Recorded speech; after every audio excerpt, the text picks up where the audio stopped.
Good morning, children. Today we come to the last part of the lesson, that is of the Russian Revolution, that is Stalin and collectivization. Collectivization, Stalin meant that people should not concentrate wealth in one place and that farms should be cultivated commonly. In a small way, you can say that he was talking about cooperative farming. You see, by 1927 and 28, there was an acute shortage of food grains in Russia. To meet that shortage, the government fixed prices for the grains, but the farmers did not want to sell it to the government buyers at those fixed prices. They wanted to sell it in the open market at their own price. Now, by this time, Stalin had become the head of the party because Lenin was no more. Lenin had died. So Stalin introduced strict measures to prevent stockpiling of essential commodities. Means those people who were keeping things in their control, they were being strictly punished. The redistribution of land was a result of producing less crops, because you see the farm holdings had become smaller and smaller. So people could not use better seeds or fertilizers or other tools. So then Lenin introduced collective farming. Collective farming means that Lenin said that all the people should pool together their land. They should do the farming. They should use better tools, better seeds, and the profit could also be divided. Now, at that time, there were some of the peasants who did not want to do this, so they destroyed their livestock, means the cattle that they had. People who criticized were severely punished. They were either exiled, means sent out of Russia. They were normally sent to Siberia in that cold desert. Then again, the bad harvest from 30 to 33 resulted in a famine that killed some 4 million people in Russia. तो आज हम Russia का ये आखिरी chapter कर रहे हैं, Stalin and collectivisation, मतलब कि पूल फार्मिंग, कोऑपरेटिव फार्मिंग. 1927-28 में बहुत ज़्यादा शॉर्टेज हुआ फूड ग्रेन्स का, क्योंकि उतनी फसल नहीं हुई थी. फसल ना होने का मुख्य कारण था कि ज़मीनें छोटी कर दी गई थी, तो छोटी ज़मीनों में उतना उत्पादन हो नहीं पाया था. लोग इतने बेटर सीड्स वगैरह यूज़ नहीं कर रहे थे. उस समय क्या हुआ कि लेनिन ने सारी चीज़ों की प्राइसेस फिक्स कर दी, लेकिन अनाज वगैरह की, लेकिन फार्मर्स जो थे उन फिक्स प्राइसेस में बेचना ही नहीं चाहते थे. और वो उसने बहुत ही स्ट्रिक्ट मेजर्स इंट्रोड्यूस किया, क्योंकि because now he was the head of the party Lenin की डेथ के बाद, और सारी चीज़ों की प्राइसेस फिक्स हो गई. फार्मर्स जो थे वो फिक्स प्राइसेस में जो नहीं बेच रहे थे, या जो नहीं बेचना चाह रहे थे, उनको बहुत सिवियरली पनिश किया जा रहा था.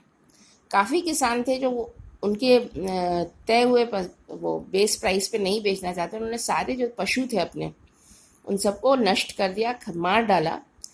और जो भी स्टालिन या सोशलिज्म या इनको क्रिटिसाइज़ करता था, उसको बहुत ही सिवियर पनिशमेंट दी जाती थी. या तो उसको साइबेरिया भेज दिया जाता था, या उसको कहीं और बहुत सिवियर पनिशमेंट दी जाती थी.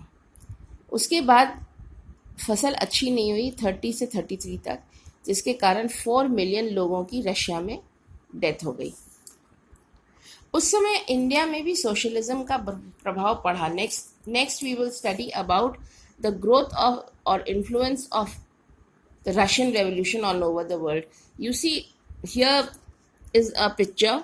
You can see this is a picture of a peasant woman in collective farming. Then you see people who were sent away from one place to another. Then government officials writing their report. Nobody could criticize the planned economy. Then we come to the last part of the last segment of the lesson, that is the global influence. You see, here you can see articles in your book that Pandit Jawaharlal Nehru, Rabindranath Tagore, they were all influenced by the Russian Revolution. So you see this people over there, They, of course, were influenced by this Russian Revolution. Now, the early socialists did not approve the way the Bolsheviks were functioning. They wanted a certain amount of freedom with the people, but that was not there. And people had an idea that if the workers make up run the country, or if they make a place, then it would be of their liking, उनको अच्छा लगेगा. उनके दिमाग में एक दूसरी छवि बन गई थी कि अगर वर्कर्स स्टेट को चलाएंगे तो वो बहुत ही सुनहरा होगा, उनके हिसाब से होगा. So the communist parties were formed all over Europe, but the condition in USSR was not good, that everybody knew, because of a bad famine and people not liking the policies.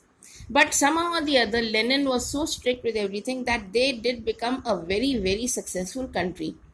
Why? Because the government had curbed all their freedoms, and a strict repressive policy means anybody who criticized them was punished. And to come up, they followed a very strict policy. Is that clear? So लोगों को बॉल्शेविक्स का तरीका नहीं पसंद आ रहा था, लेकिन फिर भी वो कुछ कर नहीं पा रहे थे, क्योंकि उन इतने स्ट्रिक्ट रूल्स और इतने स्ट्रिक्ट मेजर्स थे, जिसके कारण कि उनको वही करना पड़ा जो कि पार्टी कहती थी. लेकिन स्ट्रिक्टनेस की वजह से कहीं ना कहीं ये बहुत सक्सेसफुल हो गए, और इसका असर भी दिखा. हम लोग देखेंगे, आप पढ़ेंगे जब आपके पास बुक आ जाएगी, कैसे इंडिया में भी कम्युनिस्ट पार्टी बनी जो कि इनके टच में थी. फिर रविन्द्रनाथ टैगोर ने भी रशिया के बारे में लिखा. Then people, Indians were also going, and there they saw how different it was, that how the community feeling had now come into being. Thank you.